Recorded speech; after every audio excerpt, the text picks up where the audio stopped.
We have come to the main event. It is now time for the 250 main event Suzuki starting grid. Names like Chad Reed, Ricky Carmichael, David Vuillemin, Sebastian Tortelli, and Jimmy Ferry headline this star-studded event. Right now, let's check in with Cameron Steele. Well, the 250s are loading the gate right now, and I'm out here on the track at Edison Field. I'm standing on top of the first of the step-downs. You step up, then you step off, and off again. Sure, you want to be a Supercross racer? Bring your timing, because you're going to need it. 20 laps in the main event. You got to nail it every single time. Oh, yeah, if you don't like to step off, you can go the other way. But that way, you got to double 2 tabletops. Sounds like a lot of fun, doesn't it? Well, these guys do it for a living, and they do it so well, I think we should just sit back and watch them ride. Well, this is it, the main event for the 250cc's. The defending overall champion, Ricky Carmichael. Anaheim has not been a kind place to him. Last year, the man who owned this race, David Vuillemin, on board the Yamaha, he certainly would like to have a deja vu. And they're starting right next to each other. Chad Reed with his pick on the starting line, and he had the fastest qualifying heat. With 6 seconds faster, Todd, than Carmichael's heat, and that battle he had with Pastrana. It looked like those guys were flying. But it was actually Chad Reed who was more consistent. So that's pretty amazing. You see those ruts in front of the starting gate? Those are about 4 or 5 inches deep. Throughout the night, they get a little deeper, and the riders are not allowed to go in front of the starting gate and mess with that at all. They can do whatever they want behind the gate, but out there, they got to leave it alone and deal with what's there. Well, the capacity crowd here at Edison International Field of Anaheim has turned out for this. 250 main, Ricky Carmichael, the defending overall champion, and the card has gone sideways, folks. Strap in and hold on.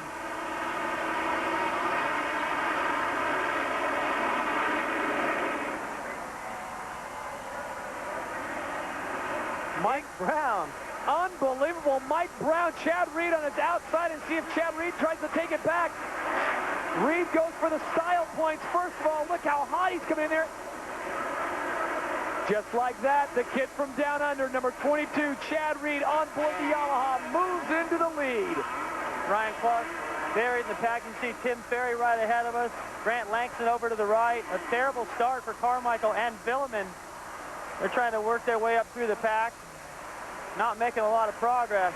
On board with Ryan Clark, Grant Langston right in front of him. Travis Pastrana back in 10th, so he's got his work out for him. And there's Ricky Carmichael, number 4, working through that whoop section. We saw him earlier in the day having problems there, and Ricky Carmichael currently trying to make a move, and he is just not getting the job done, sitting back in 8th place. There's plenty of time. Somewhere during the lap, I took my eyes off of it. Oh, Carmichael gets a little bit of block passing done to him. Roncada. Oh, and Carmichael taking up high, and Roncada gets it back. Roncada's still got a little bit to pay Carmichael back from last year during the Outdoor Nationals. Those guys obviously got some unfinished business. Roncada not liking the pass that Carmichael put on him, but while all that's going on, look at Reed, the lead that Reed now has. The fastest qualifier, the quickest lap so far tonight, the lead now, and pulling away. Let's check in with Cameron Steele. Well, guys, I'm down here with Dave Dye, Chad Reed's mechanic. Everybody's talking about Chad's speed. Everybody knows he likes the battle. Were you surprised he just came right out with the hole shot? No, not at all. He's hungry. He wants to win. He's got confidence coming from Europe. This is what he wants. This is what he dreams of. Do you think there's anybody that can catch him? I mean, tons of fast guys on the course. Travis Pastrana's not far away. You guys confident he can hold it straight through? Yeah, of course. He's just going to put his head down and go. He's going to go now. Thanks, Dave. Yep, thanks. And thank you, Cameron. Crowd is going nuts. They want Pastrana to get up there and battle.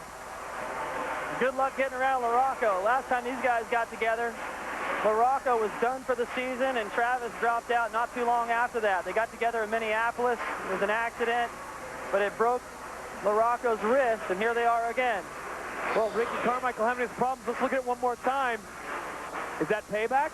Now he got a little bit mixed up with trying to get up there and stay with Roncada. So I think that's what happened to Vuillemin. They were together in the first lap, and Vuillemin got shuffled to dead last. He's working his way up, and then Carmichael goes down. So the two guys that you would think coming into this event, Carmichael and Vuillemin. Vuillemin had this championship last year until he hurt his shoulder. Carmichael won it. Neither one of them are in contention. Last year, you thought there was going to be McGrath and Carmichael. And Carmichael's down again in the corner. Ricky Carmichael down for the second time. That time, it looked like he hit the back tire of Vuillemin. And I can't believe I'm even saying this. In a main event, Ricky Carmichael is in dead last. Well, a couple laps ago it was Vuillemin in dead last. So the two players, yeah, it was the back tire of Vuillemin.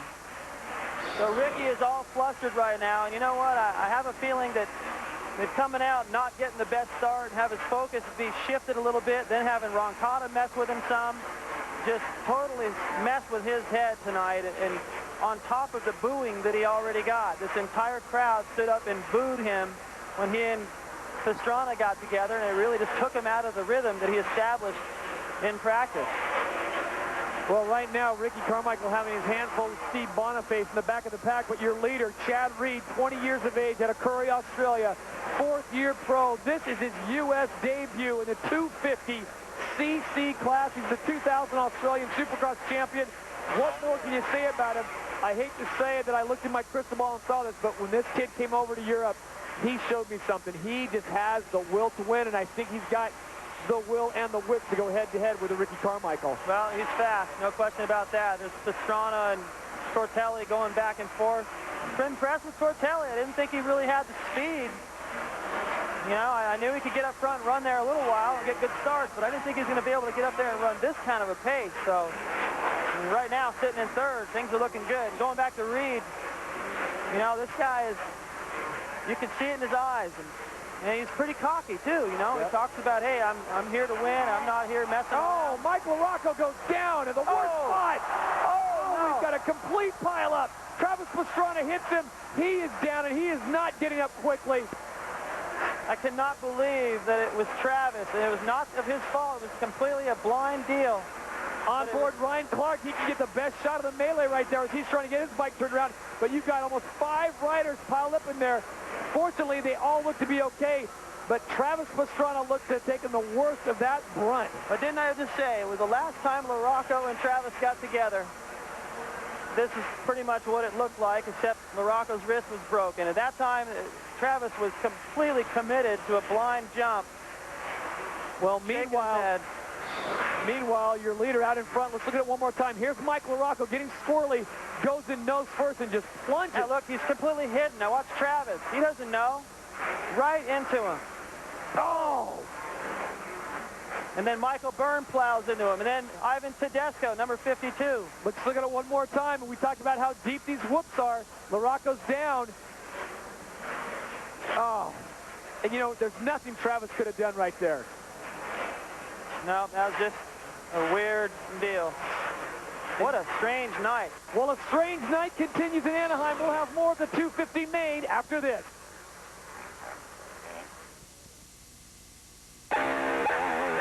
In the 250 main event, it was number 3, Mike Brown, taking the SXGP.com Hole Shot Award.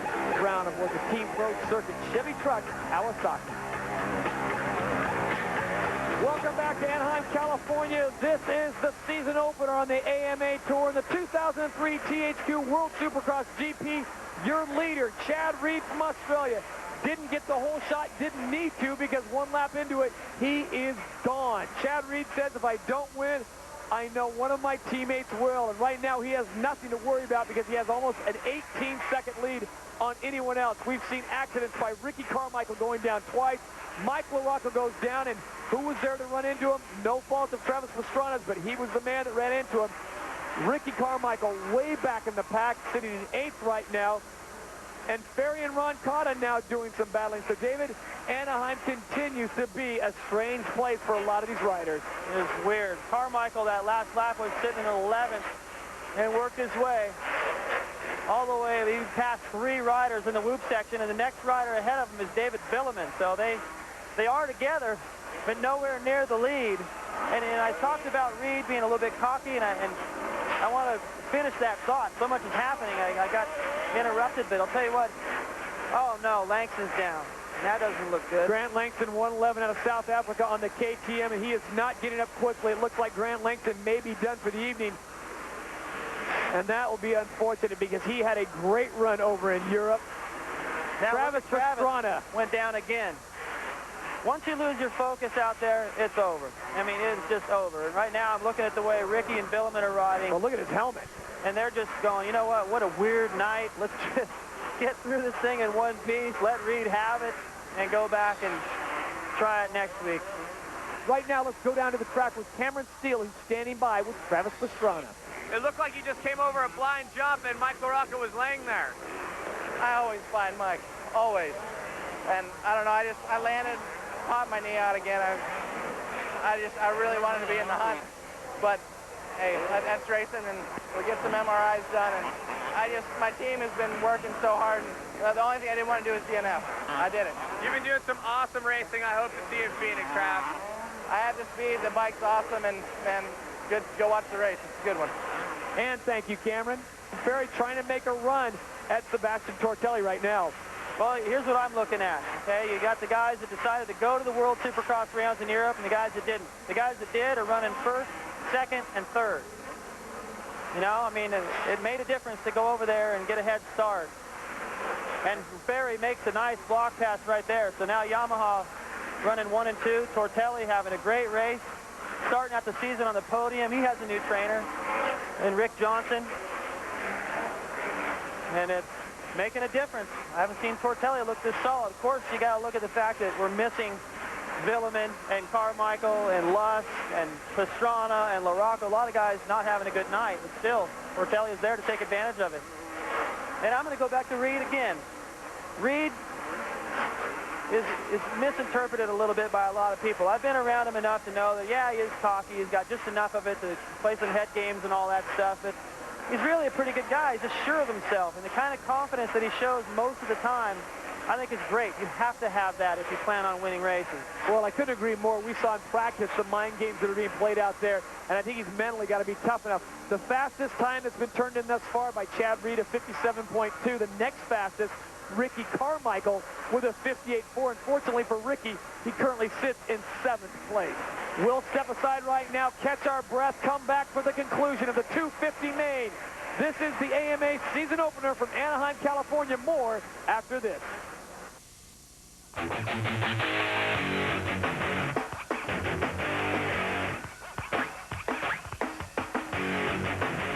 Back to Anaheim, California for the 2003 THQ World Supercross GP, the AMA season opener. Your leader in the 250 main, it has been all Chad Reed from Australia.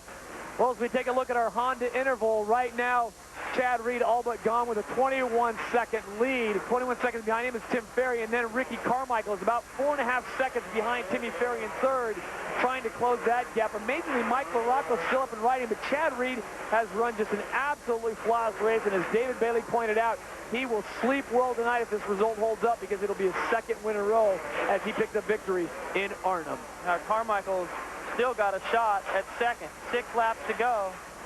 He's got to get around Ferry, and he's got him in his sights. Vuillemin has got Tortelli in his sights. It's all starting to close in. These last 6 laps, Todd, you're so tired. Yep. You know, you land off a jump a little bit hard, and the sweat splatters all over the lens on the inside of your goggles, and there's no way you're going to wipe that off. Tear-offs don't fix that. So you're looking through like a leaking diving mask for the last 6 laps, trying to negotiate the track at its worst. Man, that's just something else, the kind of climb that Chad Reed has had to where he's sitting right now. Last year, coming over from Australia, no one really knowing much about him. I heard good things about him from some people that were watching him practice out at the Yamaha track, going, hey, this guy, keep your eyes on him, man. He's got that eye of the tiger, and he's pretty confident. He's aggressive all the time, and to see what he did in the 125 East last year, this guy he's for real, for sure. This is not a fluke, man. He deserves to win races, and now that he has won one, I won here, as a matter of fact, 20 years ago. Well, 20 years ago, and after that, the wins came a lot easier, because when I would visualize the necessary things in my race prep, you know, I didn't have to lie to myself. I'm going, hey, I know what it feels like to win, and now Chad knows. Well, look at this. Ricky Carmichael closing in on the Yamaha rider, Tim Ferry. And I'll tell you what, this will be one of the most masterful salvages if Ricky Carmichael can slide into second. Man, it's going to look like a bloopers thing. If you look at the first half of his race, he's spending so much time on the ground and jerking around with Roncada a little bit, or getting jerked around. Who knows what really went on. I don't know who started that one, but I think that started last year. Carmichael wins that battle again. Well, what's interesting about Chad Reed is he's number 22. You take away one of those twos, and does he remind you of someone? Oh, look at that. Ricky Carmichael just diving to the inside of Ferry and opening up a gap right away. And, you know, when you just brought that up, yeah, you take a 2 off of that bike, and it looks a lot like McGrath. And his style, he holds his head up a bit straighter than McGrath used to, but still, he's kind of a mixture of Jeremy McGrath and Ricky Carmichael. Here comes Ricky's pass. Ferry's just going to double that, not sure why. And just gave it to Ricky Carmichael right there, who's steering. He's pulling clear now of Ferry, so second is definitely within his grasp. But first place, man, he needs a telescope to get his sights set on Chad Reed. He's clear over there by the mechanics area now. It's wishful thinking, but we go to what could have been. And if Ricky had not fallen twice, and he was in a battle right now with Chad Reed, maybe one of the best racers we'll see all year. That's not to be, because as you pointed out, Chad Reed is all but gone. As we go back to victories, a lot of great riders have made a name for themselves and really launched their careers here at Anaheim. David Vuillemin back in 1986 on January 18th. Then he did it again on January 29th back in 1983. And for Jeremy McGrath, this is really the place where he got things started. Is this the coming out party for Chad Reed? Absolutely. You could see it coming. You know, I wasn't sure he was going to come out quite this strong right off the bat, but, man, that start, you see how important that is. I mean, Ricky's obviously fast enough, you know, and Vuillemin's fast enough, but they were so far back in the pack, they really couldn't make anything happen. And Ricky salvaging a little bit more than Vuillemin was able to. Well, totally different personalities there. Vuillemin a little bit more conservative, going it's a long season. Ricky going, I got to win everything. Yeah. He'll be mad tonight that he didn't win. Sometimes you got to take a second or a third and realize that as long as it's keeping you on track and in one piece for the title, that sometimes you got to settle. Ricky he'd never settle. Tim Ferry currently sitting in third place, and you bring up a good point about Ricky Carmichael. He crashed last year, broke his hand, and finished last. And as we come to the finish line, what's amazing is Chad Reed just continues to motor, and this is the final lap for the Australian. Now here's an idea for you. He's getting ready to lap Stefan Roncada. And Stefan was up there. He was up there ahead of Ricky. And of course he didn't get the start Chad had, but you know, when you start getting involved and trying to, and Ricky was doing it too. I'm not just picking on Stefan. I know I've picked on him before, but you know, it just doesn't pay to ride like that. I mean, look at what happened to his race now. His focus is completely gone, and he's getting lapped.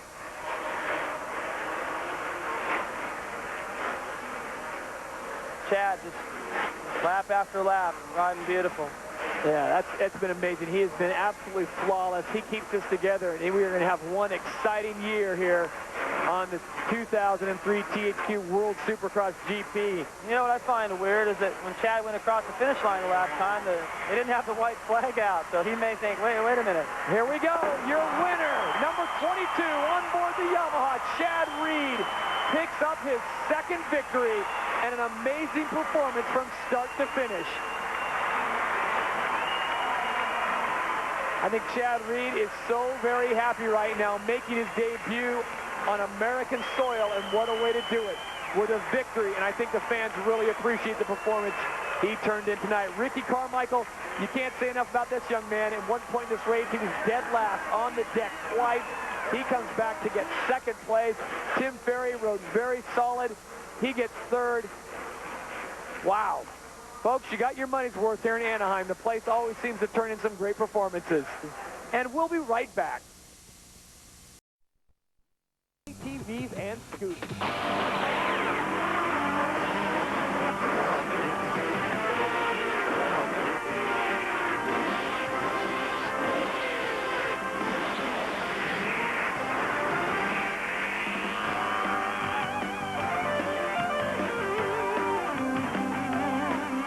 Welcome back to Anaheim, California, Edison International Field. It is now time for the Honda main official results in the 250 class. Your winner, Chad Reed, followed by Ricky Carmichael, Tim Ferry, David Vuillemin, and Sebastian Tortelli. Right now, let's go down to Cameron Steele. After the last round of the THQ World Supercross GP, where Chad Reed won, there were some doubters that said, well, we'll wait and see when he gets the AMA starter here in Anaheim. And Chad, I guess you pretty much just silenced everybody, didn't you?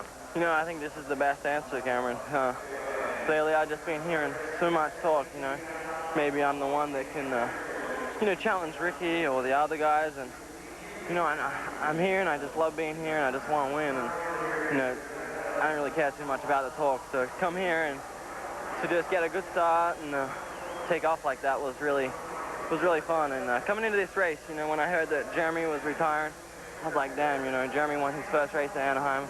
I want to win my first race there. He was my all-time idol, and it's a shame he's gone, but, you know, he's the real reason that I'm here. You know, he gave me somebody to look at, and he's a great champion, and I want to be like him. And, you know, I won my first race at Anaheim. I'm pumped.